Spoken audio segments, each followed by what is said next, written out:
မဲသားကြော်ဆိုရင်အရင်ကြီးလဲဝါမနေခြင်းဘူးဆက်လဲဆက်အနံ့မှုမွေးနေအနှစ်လေးပါမှထမင်းစားလို့မြိတ်နေသူတွေအတွက်ကြော်နီးအများကြီးတဲ့ကမှဒါမျိုးကြော်နှက်လေးလောက်ပြမယ်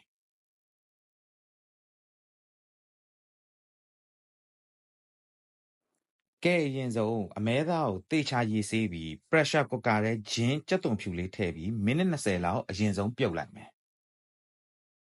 အမဲသားပြုတ်နေတော့တခြားလိုအပ်တာတွေကိုပြင်ဆင်ထားမယ်ဗျာကြက်သွန်နီခန်းကျင်သည့်ငြုတ်သီးစိမ်းကြက်သွန်ဖြူတို့ကိုဒါမျိုးလေးတွေလှုပ်ထားလိုက်မယ်အမဲသားပြုတ်လို့ပြီးရင်ထုတ်ပြီးခဏအေးခံထားမယ်ပြီးရင်ဒါမျိုးအပြားလေးတွေလှီးမယ်တကယ်ကကြိုက်တယ်လို့လှီးလို့ရတယ်ကျွန်တော်နည်းနည်းလေးအပိုလုပ်ကြည့်တာโอเคဒါဆိုစလိုက်ရအောင်အိုးပူလာရင်စီထည့်မယ်ဟိုဒီရှိတ်မယ်ကြက်သွန်ဖြူထည့်မယ်ပြီးရင်စနွေးမုတ်နည်းနည်းထည့်မယ်ပြီးရင်ခုနကလှီးထားတဲ့အမဲသားတွေကိုထည့်မယ်သေချာသမအောင်မှွေပြီးရင်ပဲငံ့ပြားရဲ့အနောက်နဲ့အကျဲကိုထည့်မယ်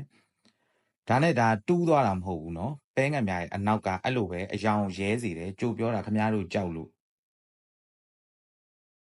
ပြီးရင်အမဲသားကိုစကားနဲ့စစ်ပြီးခဏထုတ်မယ်အဲ့ဒီစီနဲ့ပဲကြက်သွန်နီကိုထည့်မယ်ပြီးရင်ငြုတ်သီးမှုန့်နဲ့မဆလာနည်းနည်းထည့်မယ်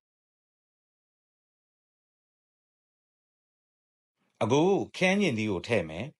ပြီးရင်ပဲငံ့ပြားရဲ့အနောက်ရဲ့ခီးဦးစီရဲ့ signature all in one ရဲ့ကိုထည့်ပြီးတော့တေချာသမအောင်မှွေပေးမယ်ပြီးရင်ငြုတ်သီးစိမ်းကိုထည့်မယ်ကဲအခုနောက်ဆုံးစကားနဲ့စစ်ထားတဲ့အခုနကအမဲသားကြော်ကိုထည့်ပြီးတော့တေချာလေးရောဆက်သွားအောင်မှွေပေးမယ်အရသာအတွက်စားနဲ့အချိုမုတ်ကိုထည့်မယ်